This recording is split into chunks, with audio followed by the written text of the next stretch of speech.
He's the prime cut passer from behind the meat counter. It's Fairway Frank. And introducing a 6'3" center who's a cut above the rest. Say hello to Audie Crooks. When you're Iowa's dealer for life, you do things different. And as your dealer for life, we've driven together for over 45 years. Carl Chevrolet, we're proud of where we're from. We created a premium car buying experience easy for anyone. We serve more Iowans than ever with more locations and more brands. So together, let's drive from your first car to your last car, making memories along the way. We'll always be your dealer for life.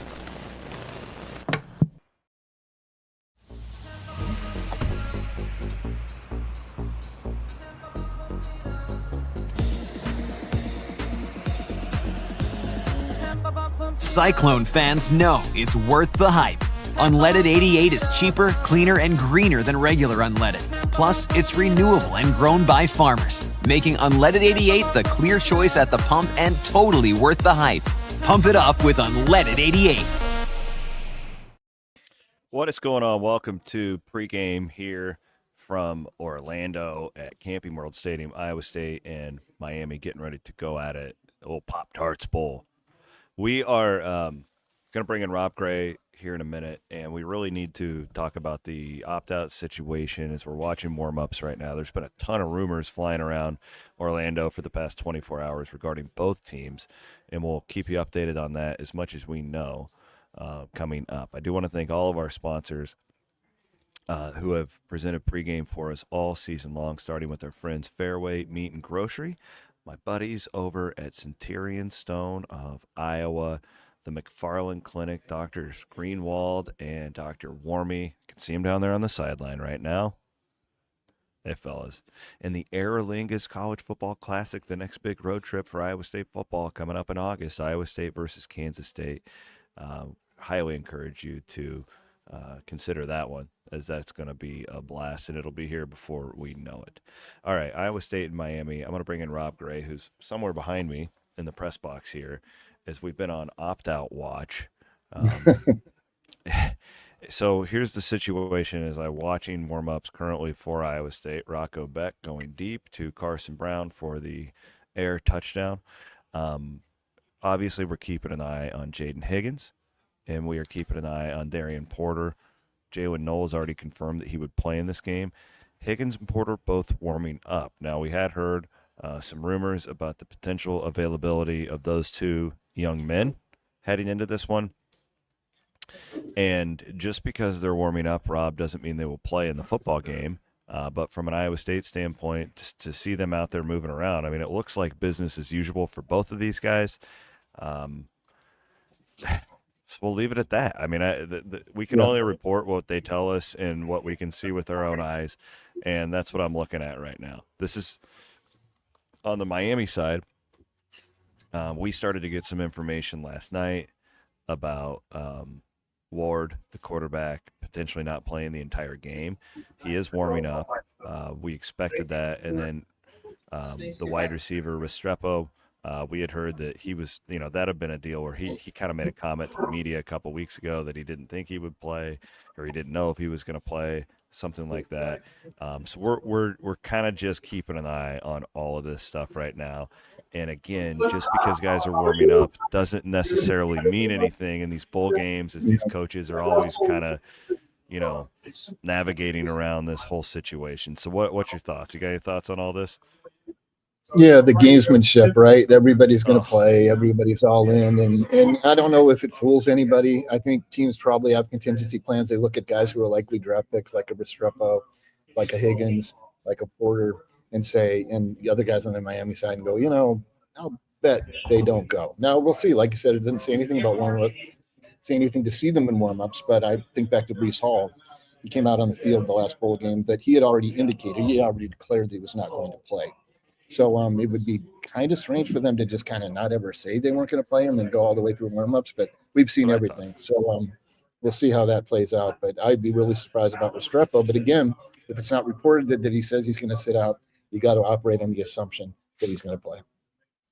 Yeah. And we'll see. There's also just a lot of other guys, Miami's probably been hit more than Iowa State from like the portal as far as, their third leading receivers out. They've lost some guys in their secondary who are out.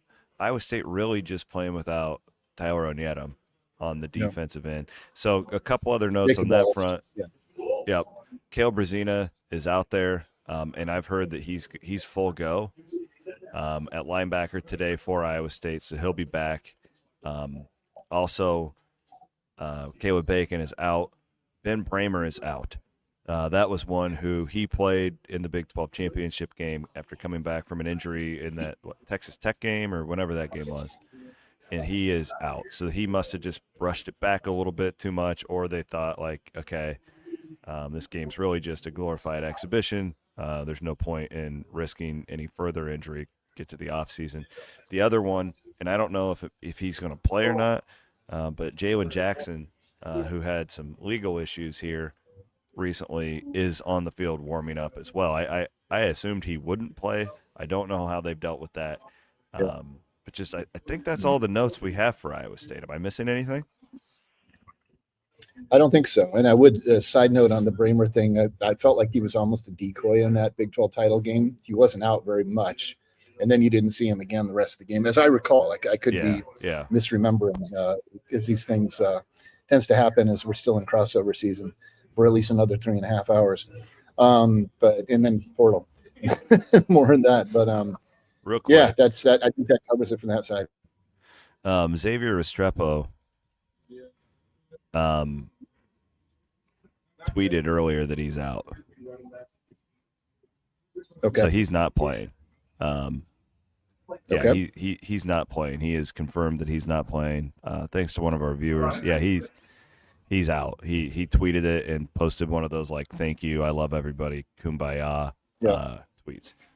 So on their end, you're down your first and third leading wide receivers. The quarterback is questionable how long he's going to play. I'm assuming he is going to play because, I don't know. Like, there's part of me, I'm just really annoyed. I don't blame the players for not playing in these things. It's not their fault. They are victims of the situation here and what we've done with this sport to minimize these bowl games and, the compensation aspect. But I also, I hate this for fans that travel and pay to come to these things, and you just don't know what you're paying for. I think this is going to get better in the next few years. I think this is probably the last really bad year of this, but in my opinion, there's a gambling aspect of this that I don't think that coaches should have to sit around and think about that aspect of it, but it is real as far as when you legislate the sport, you have to think about that going forward.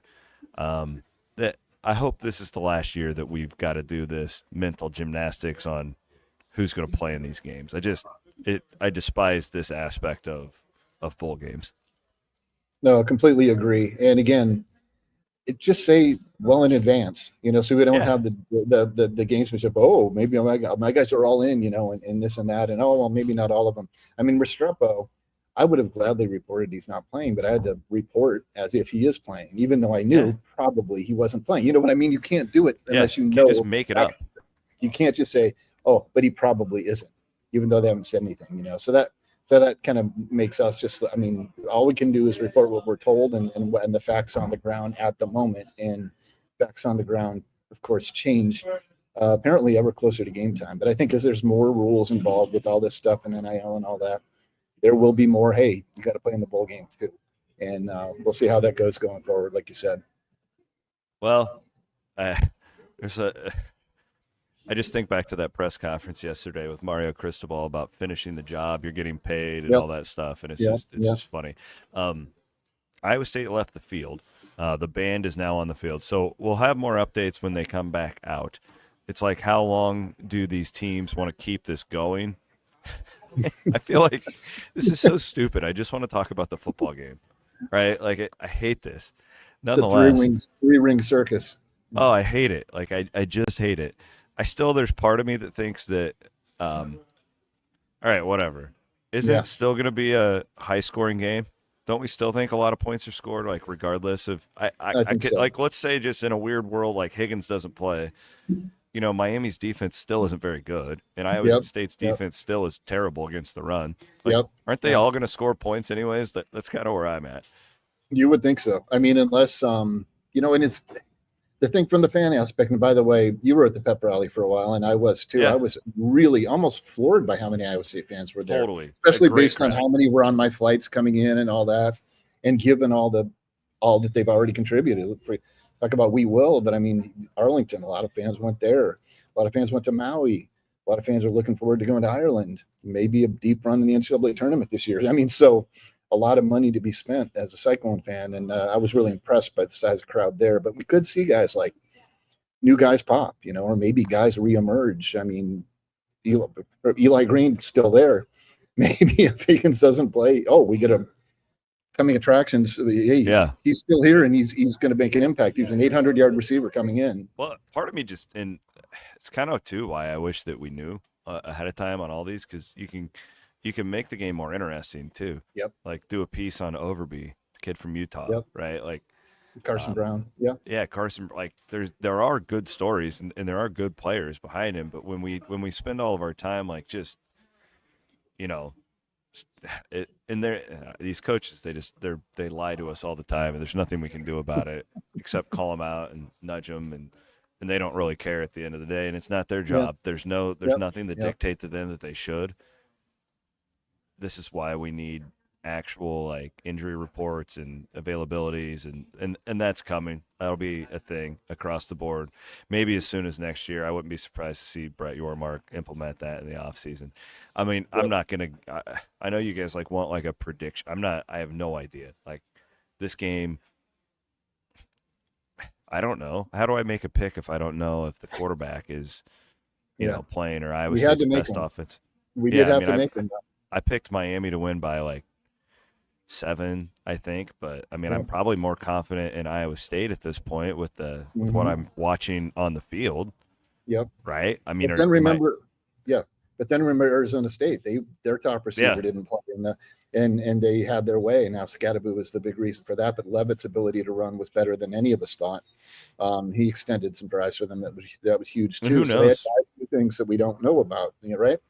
Who knows this backup quarterback for Miami? Like Iowa State fans have learned over the years not to overlook athletic backup quarterbacks. So how about Vikings fans? God, too. I mean, we get it to tie in our these guys. They're good. Yeah, I'm not making a pick. Sorry, I'm not doing it. I will be back here at halftime talking about this. Just keep an eye on our at Cyclone Fanatics social media feeds, and we'll keep you guys updated here. What do we got? 15 minutes until kickoff. The stadium's filling in. I actually think there's more Iowa State fans here than Miami, maybe, based on what I'm looking at right now, which is pretty impressive. But Miami's a national fan base. They don't really travel. It's just but there are a lot of them probably that live in Orlando that have come over here to Camping World. But I'm very impressed with Iowa State's turnout. This is more fans than I thought, for sure. Yeah, and Miami's got a really passionate core. I mean, you see them, and we saw them at the a few years back in the NCAA tournament too. They had a nice passionate core. It's not as big, but they've got a good group here as well. All right, Rob. Thanks, brother. We'll look forward to your work after the game. Appreciate you. Thank you. Appreciate Jeff you. Woody will be here with me right after the game, guys. So join me at halftime. Join me for postgame with Woody. We'll get his analysis on everything that went down. He is Rob Gray. My name is Chris Williams. Thanks to our sponsors for hanging out with us here. We will be back at halftime. Later.